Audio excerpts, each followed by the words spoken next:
उत्तर प्रदेश चुनाव के बाद राहुल गांधी ने एक बड़ा खुलासा किया है। दावा किया है कि उन्होंने मायावती को उत्तर प्रदेश में 7 चुनाव लड़ने का ऑफर दिया था। इस पर मायावती ने जवाब देना भी उचित नहीं समझा। इसके पीछे मायावती की मंशा क्या थी? क्योंकि राहुल गांधी ने सवाल उठाया कि मायावती ने उत्तर प्रदेश में दलितों की लड़ाई तक नहीं लड़ी। इसकी वजह से बीजेपी के लिए सत्ता की कॉरिडोर बन गई मायावती। राहुल गांधी यहीं नहीं रुकते हैं। उन्होंने दावा किया कि हम तो मायावती को मुख्यमंत्री बनाना चाहते थे, लेकिन मायावती ने कुर्सी के ऑफर को ही ठुकरा दिया। तो क्या मायावती ने जिस तरह से उत्तर प्रदेश में चुनाव लड़ा वो दलितों की आवाज उठाने में नाकाम रही, इसलिए बीजेपी के साथ दलित वोटर चला गया? क्योंकि राहुल गांधी दावा कर रहे हैं कि उत्तर प्रदेश में दलित आवाज से मायावती ने अब मुंह फेर लिया है, वो चुनाव तक नहीं लड़ी। तो क्या सीबीआई, ईडी और पेगासस के डर से मायावती ने बीजेपी की राह को आसान करने में मदद की? आज इसी मुद्दे पर हम बातचीत करेंगे और बात पूछेंगे, सवाल पूछेंगे कि असल में क्या है कांग्रेस और बीएसपी के बीच का राज, ये समझेंगे। गांधी का मायावती पर बड़ा आरोप। कोई राजनेता जैसे आपने देखा होगा मायावती जी ने चुनाव ही नहीं लड़ा। बीजेपी के लिए सत्ता की कॉरिडोर माया। हमने मायावती जी को मैसेज दिया, अलायंस करिए, चीफ मिनिस्टर बनिए, बात तक नहीं की। मुख्यमंत्री की कुर्सी का ऑफर क्यों ठुकराया? जिन लोगों ने, कांचीराम जी ने, रिस्पेक्ट करता हूं, खून पसीना देके दलित आवाज जो थी उत्तर प्रदेश की, उसको जगाया। यूपी में दलित आवाज से माया ने मुंह फेरा। कांग्रेस का नुकसान हुआ, वो अलग बात है, मगर उस आवाज को जगाया। आज मायावती जी कहती हैं कि मैं उस आवाज के लिए लड़ूंगी नहीं, खुला रास्ता दे दिया। मायावती ने बीजेपी की राह क्यों आसान की? क्यों? CBI, ED, Pegasus. न्यूज 18 का खास शो देखिए, अपनी ढपली अपना राग। तो अपनी ढपली अपना राग में इसी को आज हम मुद्दा लेकर के बड़ी बहस करेंगे, इसी पर चर्चा करेंगे। वैसे उत्तर प्रदेश में 2017 में एसपी और कांग्रेस मिलकर जब चुनाव लड़े थे, तब 2 लड़कों की जोड़ी का नारा दिया गया और वो पूरी तरह से फेल रहा। इसके बाद 2019 में लोकसभा चुनाव के दरमियान एसपी और बीएसपी चुनाव लड़ी, ये गठबंधन भी फेल रहा। तो क्या इसीलिए मायावती ने राहुल गांधी के ऑफर को ठुकरा दिया? अब ये सवाल है, लेकिन जो दावा किया गया है वो तस्वीर आप देखिए। राहुल गांधी का दावा है कि माया को कांग्रेस के साथ लड़ने पर मुख्यमंत्री बनने का ऑफर दिया गया। तो कांग्रेस के ऑफर को मायावती ने क्यों ठुकराया, ये अब सबसे बड़ा सवाल है। ये सवाल इसलिए क्योंकि जो आगे तस्वीर हम आपको दिखाने जा रहे हैं वो तस्वीर शायद किसी ने न सोची हो। वो तस्वीर यहां पर है कि आखिर क्या तस्वीर उभर कर सामने आ रही है। इसी तस्वीर की हम बात भी कर रहे हैं। 2022 के चुनाव में बीजेपी जहां दोबारा पूर्ण बहुमत की सरकार बनाने में कामयाब रही है, तो समाजवादी पार्टी एक बार फिर से मुख्य विपक्षी दल की भूमिका में नजर आ रही है। लेकिन सवाल कांग्रेस और बीएसपी का है। कांग्रेस जहां 2 सीटें जीतने में कामयाब रही, तो बीएसपी सिर्फ 1 सीट जीत पाई है। इसीलिए राहुल गांधी अब सवाल कर रहे हैं, अगर साथ होते तो शायद ये तस्वीर ना बनती जो 2022 चुनाव में बनी है। बात सिर्फ इतनी नहीं है कि बीजेपी दोबारा से सत्ता में आ गई। हालात तो देखिए, जो तस्वीर आपको अब हम दिखाने जा रहे हैं, दरअसल वो तस्वीर दलित बहुल्य सीटों की तस्वीर है। इसको आप समझने की कोशिश कीजिए। जहां पर बीजेपी गठबंधन को 44.8% शेयर मिला है, एसपी गठबंधन को 36.4% वोट शेयर मिला, बीएसपी को 12.1% वोट शेयर मिला और कांग्रेस को 3% वोट शेयर मिला है। ये फिगर आउट अगर यहां पर हम कर रहे हैं तो वो हम आपको दिखा रहे हैं। मतलब मायावती को जिस पर सबसे ज्यादा घमंड था, वो घमंड इस चुनाव में चकनाचूर हो गया। क्योंकि इस बार कांग्रेस की जहां 387 सीटों पर जमानत जब्त हो गई, तो बीएसपी की 290 सीटों पर जमानत जब्त हो गई। एसपी के 6 सीटों पर उम्मीदवारों की जमानत जब्त हुई है और बीजेपी की 3 सीटों पर जमानत जब्त हो गई। आरएलडी की 3 सीटों पर जमानत जब्त हो गई, ये हम आपको बता रहे हैं। और बातचीत करने के लिए हमारे साथ कुछ खास मेहमान जुड़ रहे हैं जिनसे हम बातचीत करेंगे। आनंद दुबे, प्रवक्ता है बीजेपी के, मिसम जैदी सपोर्टर हैं समाजवादी पार्टी के, वो हमारे साथ जुड़ रहे हैं। उमाशंकर पांडे कांग्रेस के प्रवक्ता है, हमारे साथ जुड़ रहे हैं। उमाशंकर जी, सबसे पहले आपके पास आ रहे हैं। जिस बात को राहुल गांधी ने आज कहा, सवाल यह है कि अब जब 2022 के परिणाम सामने आ चुके हैं और सभी दलों की स्थिति सबके सामने है, तो इस तरह के बयान का औचित्य क्या है? क्या दिखाने की कोशिश कर रही है कांग्रेस पार्टी? देखिए, चुनाव खत्म हो जाता है अनुपम जी, लेकिन तमाम सारी बातें वो पीछे छोड़ जाती है और वो इतिहास बन जाता है। और इतिहास पर चर्चा करना कहीं से गलत नहीं है। निश्चित रूप से पूरा उत्तर प्रदेश देख रहा है और पूरे देश ने देखा कि चुनाव के दौरान मायावती जी अपने घर से बाहर नहीं निकली। चुनाव के अंतिम दौर में वो बाहर आई और तब तक ये संदेश जा चुका था कि मायावती जी पर्दे के पीछे नहीं, पर्दे के सामने बैठकर भारतीय जनता पार्टी की मदद कर रही है। राहुल गांधी जी ने अपने भाषण में कहा, उन्होंने कहा कि हमने मायावती जी को ऑफर किया था, लेकिन वो चुनाव लड़ने को इच्छुक नहीं थी मिलजुल कर। इसका मतलब ये था कि ईडी हो या सीबीआई हो या तमाम तरीके की जो सरकारी एजेंसियां हैं और वो जो पेगासस खरीद के आया था, इन सबने मिलकर अपना पूरा काम किया और मायावती जी डरी सहमी घर के बाहर नहीं निकली। और सिर्फ चुनाव के दौरान ही नहीं अनुपम जी, आप निगाह उठाइए, मायावती जी दलित राजनीति करती है, लेकिन क्या उम्भा में जो आदिवासी मारे गए थे, 10 आदिवासियों पर गोलियां चली थी, क्या मायावती जी उम्भा जाने का साहस जुटा पाई थी? या हाथरस इतना बड़ा कांड था, दलितों से जुड़ा मुद्दा था, क्या मायावती जी वहां जाने की हिम्मत जुटा पाई थी? सहारनपुर की बात कर लीजिए, जहां पर दलितों ये ऑफर कब दिया गया था कांग्रेस के द्वारा? राहुल गांधी ने ये तो नहीं बताया, आप बता दीजिए कि ये ऑफर कब दिया गया था। और आपको लगता है कि अगर ये ऑफर ठुकरा दिया तो इसका मतलब ये हुआ कि बीएसपी जो है वो बीजेपी से मिली हुई है, ये आप मान लेते हैं? आप बताइए, दलितों के वोट कहां गए? आप बताइए ना। अब तो चुनाव खत्म हो गया अनुपम जी, अब तो रिजल्ट आ गया है और आप सबने ही अपनी समीक्षा में ये बताया है कि मायावती जी का अच्छा खासा वोट बैंक को भारतीय जनता पार्टी को गया। और जिस तरीके से मायावती जी ने मुस्लिम्स को चुनाव में उतारा और ये बताया कि हमने इतने मुसलमानों को टिकट दे दिया, ये पिछले चुनाव में भी उन्होंने किया था, ये इस चुनाव में भी उन्होंने किया। आनंद दुबे जी, जवाब दीजिए। ये कह रहे हैं कि बीजेपी और बीएसपी दोनों कहीं ना कहीं मिले हुए हैं और इसीलिए राहुल गांधी को आज कहना पड़ा मायावती के लिए कि उनको ऑफर दिया था और शायद सीबीआई, ईडी और इसके डर से उन्होंने ऑफर को स्वीकार ही नहीं किया। जी देखिए अनुपम जी, राहुल गांधी जी उस फेलियर बच्चे की तरह है जो परीक्षा पे फेल हो जाने के बाद अलग अलग किस्म के बहाने ढूंढता रहता है। वो कभी कहता है कि प्रश्न जो है सिलेबस के बाहर से आ गए थे, कभी कहता है कि मुझे टाइम कम मिला, कभी कहता है कि बहुत ज्यादा स्ट्रिक्ट हो गए थे एग्जामिनर, इस वजह से मैं थोड़ा पूछ नहीं पाया, इस वजह से मैं फेल हो गया। खैर, मैं उस पर नहीं जाना चाहता। अरे सुन लीजिए भाई साहब, सुन लीजिए, आप आदरणीय हैं, आप भी सुन लीजिए, आपसे बेहतर बोल सकता हूँ, आप मर्यादा में रह के बोलेंगे तो। अरे सुन लीजिए उमाशंकर जी, सुन लीजिए, मुझे पता है, अरे मुझे पता है कि कांग्रेस को मर्यादा का कभी ख्याल नहीं रहा है, मैं जानता हूँ, इसलिए आप मुझे पता है एक बच्चा घर से भाग गया था पत्नी को छोड़कर, अरे सुन लीजिए, अपनी माँ को लेके फोटो खिंचवाता है। अरे सुन लीजिए ना, माँ और बहन को पर्सनल टिप्पणी छोड़िए, पर्सनल टिप्पणी छोड़िए। आनंद दुबे जवाब दीजिए। नहीं, जवाब दीजिए। नहीं, नो पर्सनल टिप्पणी भाई, व्यक्तिगत टिप्पणी मत करिए किसी पर। उमाशंकर जी, थोड़ा शांत रहिए और थोड़ा मर्यादा बरतिए, ठीक है? थोड़ा आप मर्यादा में रहिए, मुझे आपके बारे में सब पता है, मर्यादा में रहिए। मैं आपसे बेहतर जानता हूँ आपके बारे में। अरे सुन लीजिए, मुझे पता है, आप सुनिए, आप सुन लीजिए। आपको इतनी मिर्ची क्यों लग रही है भाई? सुन लीजिए, मैं तो सिर्फ तथ्य रख रहा हूं, आप तथ्यों से काट दीजिएगा, आपके पास भी तथ्य होंगे, काटिएगा ना।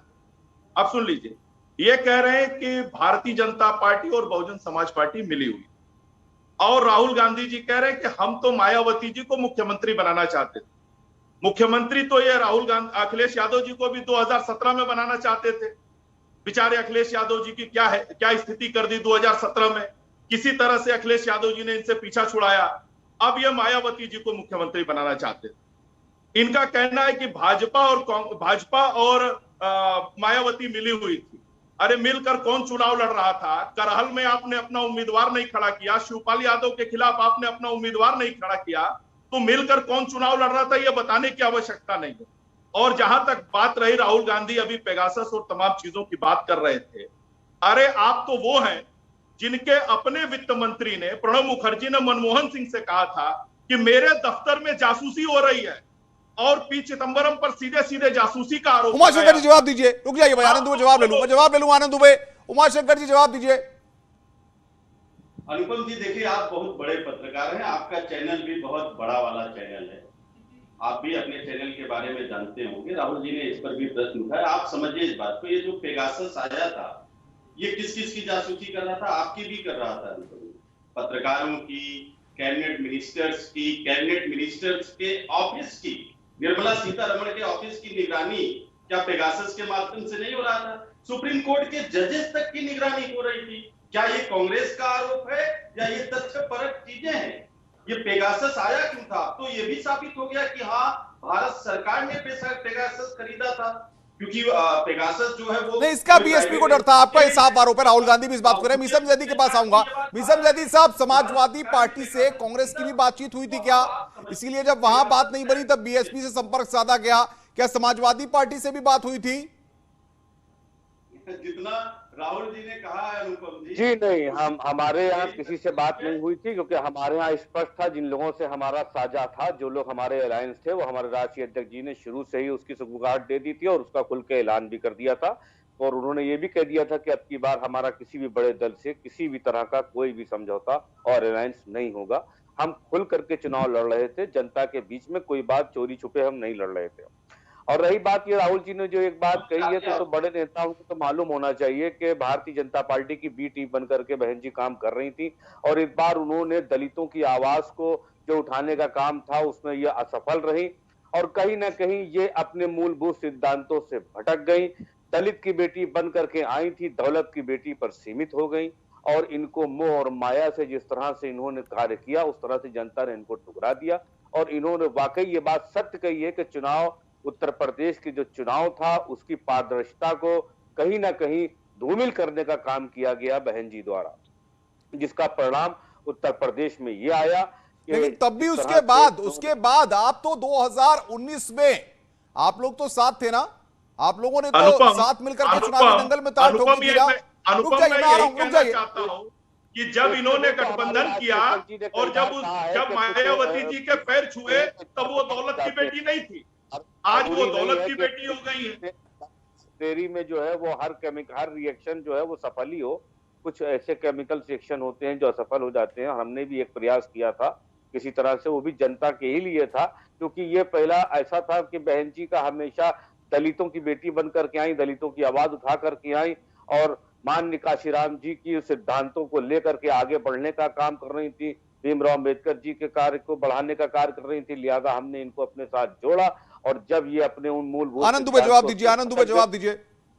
जी, यही मैं कहना चाहता हूं कि 2019 में जब पूरी समाजवादी पार्टी बहन जी के चरणों में जाकर बैठ गई थी, जब ये बहन जी के हाथी पर सवार होकर और भारतीय जनता पार्टी को हराने का सपना देख रहे थे, तब ये बहन जी इनको बहुत अच्छी लग रही थी। उस समय वो बाबा साहब के विचारों पर चल रही थी, उस समय वो कांशीराम जी के आंदोलन को आगे बढ़ा रही थी। लेकिन जब उसी बहन जी ने ये देखा कि समाजवादी पार्टी के साथ उनका गठबंधन नहीं चल सकता है, और उन्होंने समाजवादी पार्टी के साथ अपना गठबंधन तोड़ लिया, तो आज ये लोग उनके बारे में अनाप शनाप बातें कह रहे हैं। कहीं कांग्रेस उन बहन जी को घेर रही है, कहीं समाजवादी पार्टी। ये वो लोग हैं जो अपनी असफलता पर विमर्श। मैं आनंद दुबे रोकूंगा आपको। उमाशंकर पांडे, मुझे 2-3 बयान सामने याद आ रहे हैं।